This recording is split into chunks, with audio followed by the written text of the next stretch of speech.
आपका स्वागत। प्रश्नावली 13.2 का दूसरा प्रश्न। आइए प्रश्न को पढ़ें। एक इंजीनियरिंग के विद्यार्थी रचिल से एक पतला एल्युमिनियम की शीट का प्रयोग करते हुए एक मॉडल बनाने को कहा गया जो एक ऐसे बेलन के आकार का हो जिसके दोनों सिरों पर दो शंकु जुड़े हुए हों। इस मॉडल का व्यास 3 सेंटीमीटर है और इसकी लंबाई 12 सेंटीमीटर है। यदि प्रत्येक शंकु की ऊंचाई 2 सेंटीमीटर हो तो रचेल द्वारा बनाए गए मॉडल में अंतर्विष्ट हवा का आयतन ज्ञात कीजिए। यह मान लीजिए कि मॉडल की आंतरिक और बाहरी विमाएं लगभग बराबर हैं। तो आइए प्रश्न को हल करें। चित्र में ABC पहला शंकु तथा DEF दूसरा शंकु है। पूरे मॉडल की लंबाई 12 सेंटीमीटर की है तथा प्रत्येक शंकु की लंबाई या ऊंचाई 2 सेंटीमीटर की है। इस तरह से बीच वाले भाग यानी बेलन वाले भाग की कुल लंबाई या ऊंचाई 12-2 यानी 8 सेंटीमीटर की रह जाती है। प्रश्न में हमें दिया गया है मॉडल का व्यास 3 सेंटीमीटर है। व्यास बराबर 3 सेंटीमीटर।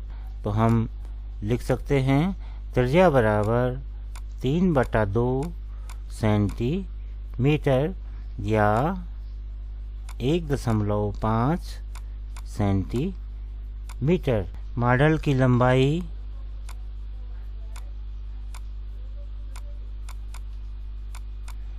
AF की माप 12 सेंटीमीटर। इस तरह से हम लिख सकते हैं AF पूरे मॉडल की लंबाई बराबर पहले शंकु की लंबाई AO धन बेलन की लंबाई OO डैश धन दूसरे शंकु की लंबाई O डैश F, या AF के स्थान पर 12, AO पहले शंकु की लंबाई या से हम ऊंचाई भी कहते हैं, यह हमें 2 सेंटीमीटर की दी गई है, धन OO डैश बेलन की लंबाई धन दूसरे शंकु की ऊंचाई या लंबाई O डैश F जो कि 2 सेंटीमीटर है। यह हम लिख पाएंगे 12 बराबर 2-2 यानी 4 धन OO डैश बेलन की लंबाई या OO डैश बराबर 12-4 बराबर 8 सेंटीमीटर। इस तरह से बेलन की लंबाई 8 सेंटीमीटर की प्राप्त हुई है। चित्र से स्पष्ट है कि पूरे मॉडल का आयतन बराबर शंकु का आयतन धन बेलन का आयतन धन शंकु का आयतन। तो आइए पूरे मॉडल का आयतन ज्ञात करें। मॉडल का आयतन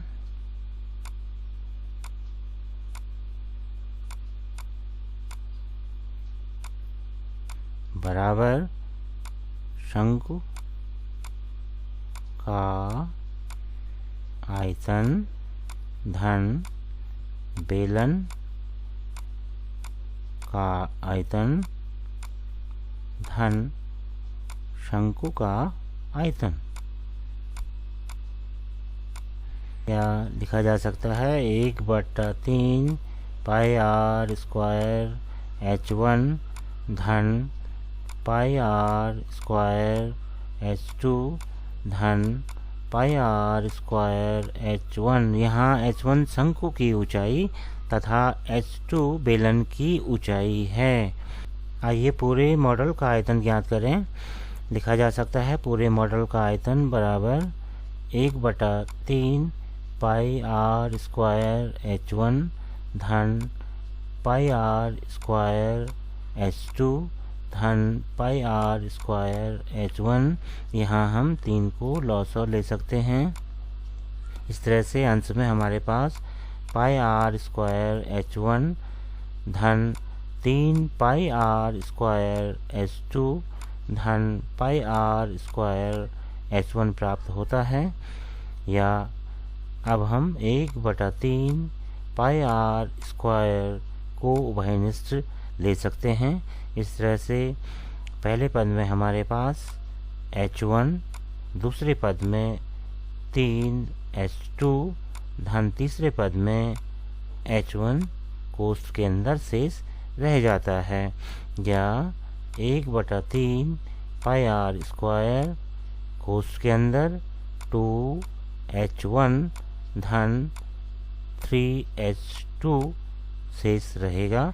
यहाँ H1 और H1 जोड़ करके 2H1 हो जाते हैं।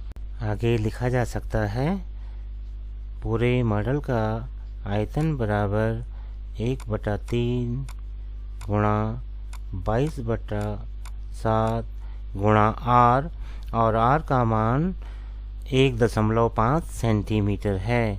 तो 1.5 गुणा 1.5 कोष्ठ के अंदर 2 गुणा H1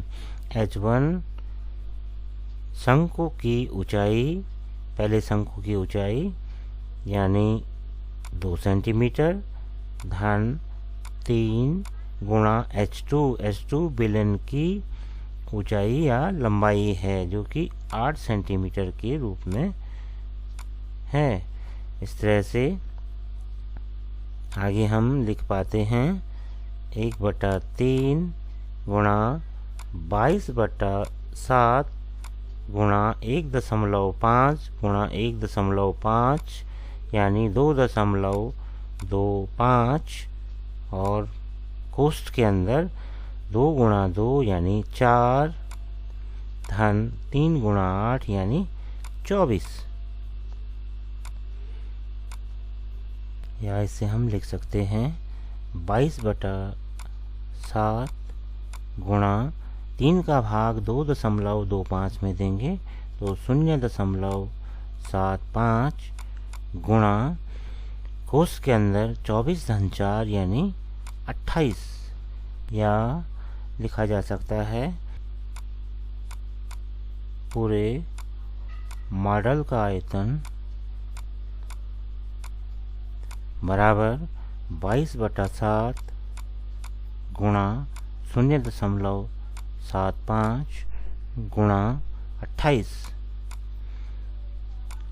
या इसे हम लिख सकते हैं 22 गुणा 3। या इसे लिखा जा सकता है 66 घन सेंटीमीटर। इस तरह से हमने पूरे मॉडल में अंतर्विष्ट हवा का आयतन ज्ञात कर लिया है जो कि 66 घन सेंटीमीटर के रूप में हमें प्राप्त हुआ है।